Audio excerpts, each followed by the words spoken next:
Flickering lightning enveloped Zed's hand, violent energy coalescing into a blazing orb. A faint smile appeared on his stern face as his single eye gleamed with wicked amusement. A match between you and me, huh? This should be very interesting.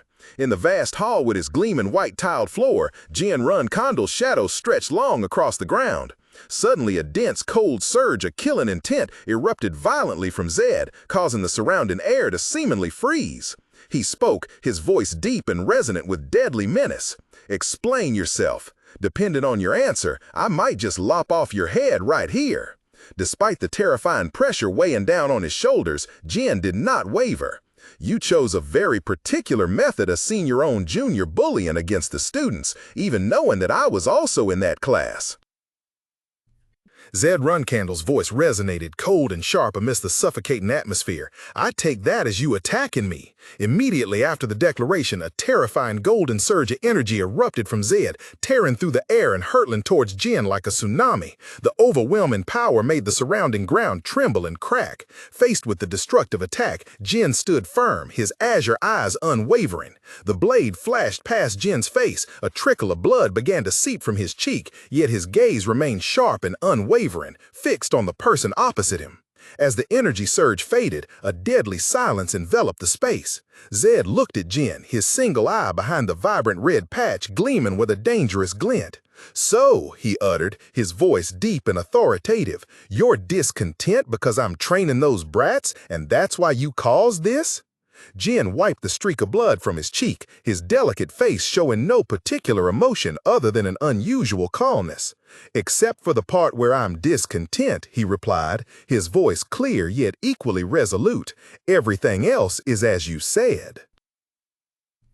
The delivery should have pointed your sword at me. Why did you go and injure an apprentice? In the distance, the other apprentices could only hold their breath and watch, not daring to make a sound. Faced with immense pressure, Jin Runcandel remained composed, even a slight smile briefly appearing on his lips. He looked directly at the powerful man, his voice firm and clear. That's because I still can't defeat you, uncle. If I thought I could win, I wouldn't have targeted Kajin or my brothers. Jin's blunt and bold reply intensified the tension. A powerful, bright aura suddenly burst forth from Zed's hand, the might of an 8-star knight distorting the surrounding space. His sharp eyes behind the blazing red eye patch narrowed, his voice laced with threat. But you, it seems you don't value your life much, or are you too reliant on being the patriarch's son? Despite the terrifying surge of power aimed at him, Jin showed no sign of wavering. He calmly replied, "That's not it, sir. I simply don't believe that standing idly by just because an opponent is stronger is an action a Runcandel would take." Jin's words struck the witnesses like a bolt of lightning, all looking up with extreme astonishment. Zed slowly lowered his hand, the aura dissipating. He looked at Jin, an unreadable emotion passing through his single eye. His voice echoed contemplatively across the training ground. Losing your life is but a fleeting moment, while honor is eternal, isn't it?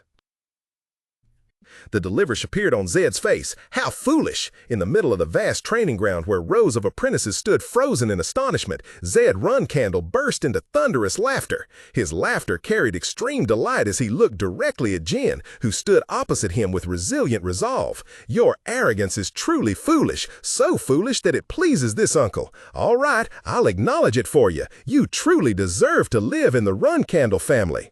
After giving Jin a rare compliment, Zed turned to the other apprentices, his voice like rolling thunder, deeply imprinting itself into the minds of each trembling person. Oh, apprentices, never forget today. What you have just witnessed is the essence of the Runcandel family. This boy has shown us the identity of sword fanatics. Zed Runcandel's face twisted into a fervent smile, one eye hidden behind a red patch, glowing like a hot coal, exuding a mad passion. He roared, "Come on, apprentices, keep fighting, never forget your true selves." Zed Runcandel declared boldly, "You are dismissed. Training will commence tomorrow." Faced with the stern command, Haytona and his twin brother immediately stood at attention, responding decisively in unison, "Yes, sir." As soon as Zed's back disappeared, Haytona couldn't help but grit his teeth and mutter a soft curse. Damn it! Jin, who had witnessed the entire scene, quietly approached his two distraught elder brothers. He spoke, his tone calm but full of hidden meaning. "As your younger brother, I'll give you some advice. Perhaps right now you're more afraid of the other elder siblings, but will it always be like that in the future? future? From now on, don't just focus on what's directly in front of you. It would be better if you two acted while also thinking about the future. With that, Jin turned and walked away, leaving the twins standing stunned in the silent hall, lost in thought about their youngest brother's profound words. Upon returning to his warm and luxurious room, Jin was cheerfully greeted, "Young master, you've returned early." Jin's hand rested on the hilt of the pure gold sword lying on the table, and he simply replied softly, His gaze was resolute, as if he already had his own plans.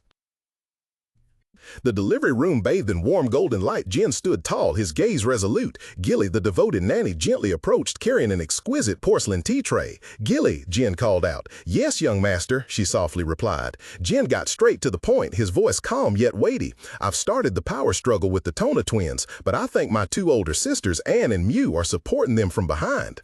The sudden declaration stunned Gilly, her eyes widening, a cold drop of sweat trickling down her temple. "Both of them? Is that true?"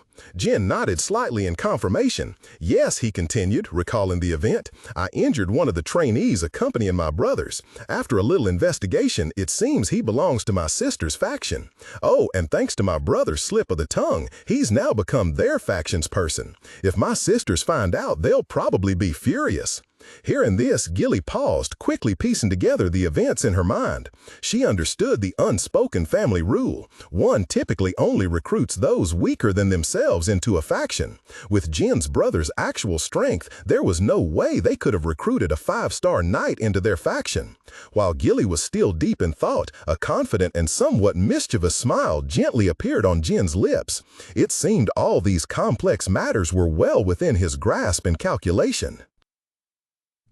Delivery spoke, her face unable to conceal her worry. "But both young ladies are already flag bearers, young master. There's an unwritten rule that flag bearers should only duel with other flag bearers." Seated on the intricately carved chair, Jin replied nonchalantly, his aquamarine eyes exuding an unusual calmness as he sipped his tea. "It's all right, Gilly. I'm actually glad they've started paying attention to me. This is a strong blow to my sisters. Since both are flag bearers, they have no reason to directly pick a fight with me. The only thing they can do is use their authority as flag bearers to interfere with my team assignments and mission difficulty, so I might easily get injured or die. However, among the high-difficulty missions, there are many solo assignments, and in those missions, no one will supervise me. That means I can freely use my full power." The worry on Gilly's face instantly vanished, replaced by a look of astonishment that quickly turned into immense joy as she understood her young master's intention. She clasped her hands together, exclaiming excitedly, "If that's the case, then this is truly a fantastic opportunity." Jin smiled faintly, his eyes full of confidence. "Exactly." The Jin thought to himself he just needed to be grateful to the sisters and accumulate more achievements.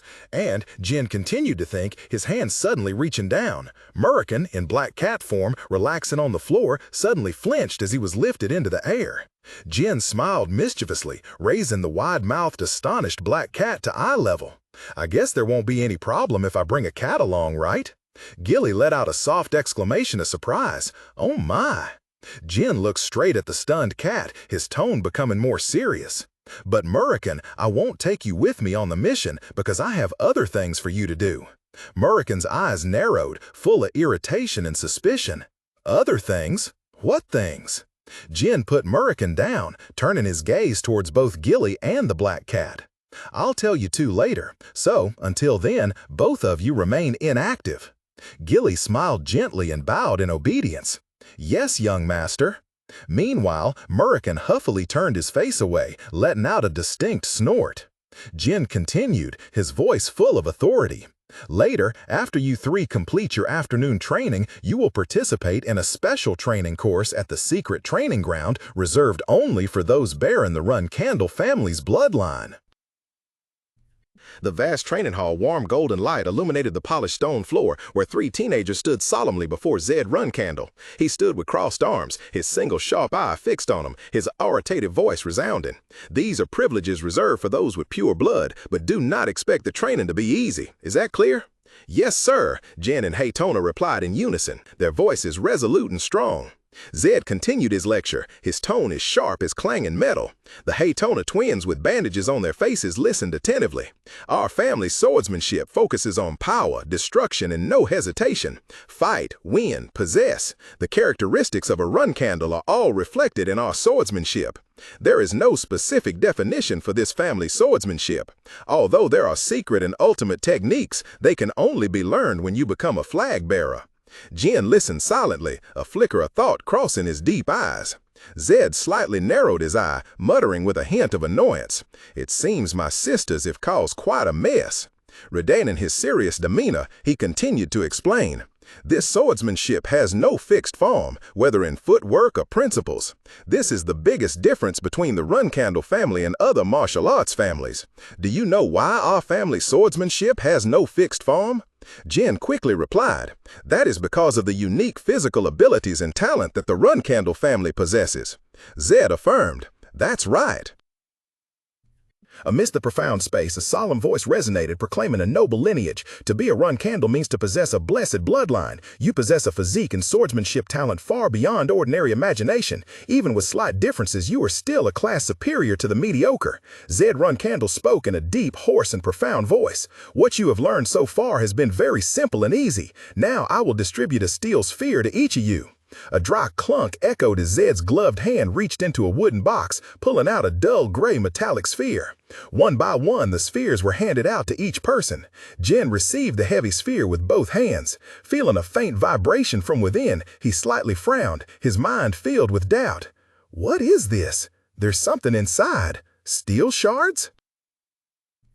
Zed explained, this is called the sound stone, because when you strike it, a clear sound will resonate. Now, I will let you hear 3 types of sounds the sound stone produces, so listen carefully. Without warning, Zed swung the sword in his hand, striking a powerful blow against the stone. A deafening clang rang out, followed by a high-pitched sound, sharp as a needle, piercing directly into the eardrums of those present. Haytona Runcandel immediately grimaced in pain, quickly covering his ears with both hands, trying to block the torturous sound. Ugh, he moaned. Standing next to him, Jin was also startled by the sudden discomfort, but he remained considerably calmer. Observing the children's reactions, Zed coldly remarked, this is quite an unpleasant sound, isn't it? Without waiting for an answer, he continued, this is the next sound. Another sword swing, another clang echoed as the blade touched the stone. But this time, instead of a torturous sound, a clear, melodious tune spread throughout the space. Haytona stared, dropping his hands from his ears, his mouth slightly agape. Jin couldn't help but exclaim in admiration, "Oh!" As you just heard, the sound the Stone of Wisdom produces will vary dependent on the force you use to strike it. If you don't use enough force, it will make a very dull sound, and if you use the correct force, the sound produced will be utterly magnificent. I understand. Zed turned around, his sharp eyes behind the crimson blindfold sweeping over the 2 solemnly standing youths. This training session is for you to be able to produce that magnificent sound every time you attack. That means it's meant to hone your control over your strength, will, and concentration. Jin Runcandel listened silently, his expression calm, but his eyes gleaming with deep analysis. He thought to himself, considering the physical capabilities of the Runcandel family, this is indeed a perfect training exercise, even if it seems simple. But even so, this is just a repetitive exercise of striking the Stone of Wisdom. It's too safe to be a special training exclusively for the Runcandel household. Doubt began to sprout in Jin's heart as he and Haytona stood facing the stone, sensing that this seemingly simple exercise held something deeper. Zed broke the silence. Now, for the last sound. Jin, skeptical. What's the third sound then? I definitely heard a rattling from inside the inner stone. It felt like metal shards. In lieu of an answer, Zed just smirked. He swung his sword. A perfect arc of brilliant golden light ripped through the air, heading straight for the ash-gray stone block resting on the small wooden chair. In that instant, a horrific realization flashed in Jin's mind. Memories of the rattling in the scene before him connected into a terrible truth. His cerulean eyes widened, filled with utmost horror. No way! Without a second's hesitation, Jin lunged forward, pushing Haytona and the other brother standing nearby with all his might. Get down! Just as the 2 brothers were still bewildered, the wooden sword struck the stone block. A deafening crack echoed. A horrific explosion ripped through the silence of the training room. The blinded light of the explosion devoured everything. A brilliant fireball erupted violently in the middle of the room, scorching the air and generating an unbearable heat. As the glow faded, leaving behind a thick cloud of smoke and dust, muffled coughs began to echo. Amidst the rubble, Haytona lay sprawled on the ground, covered in dust from head to toe. Amidst the chaotic scene, Jin Runcandel stood still, his face smeared with a bit of dust, his eyes wide with astonishment. He turned to look at his siblings, who were in a similar state, his voice filled with bewilderment. What just happened? In stark contrast to the children's panic, Zed Runcandel stood tall, completely unaffected by the blast. He spoke in a calm, steady voice, his expression unchanged. The youngest truly has keen instincts, doesn't he? Indeed, if you strike the pure stone with too much force, it will explode just as it did. His eyes coldly swept over the tiled floor, where a spiderweb-shaped crater had been formed at the explosion's epicenter, a silent warning of the power they had just witnessed. Amidst the fiery, hellish landscape, Zed's voice rang out, resonant and sharp. "All right, now you know everything you need to know. Begin training."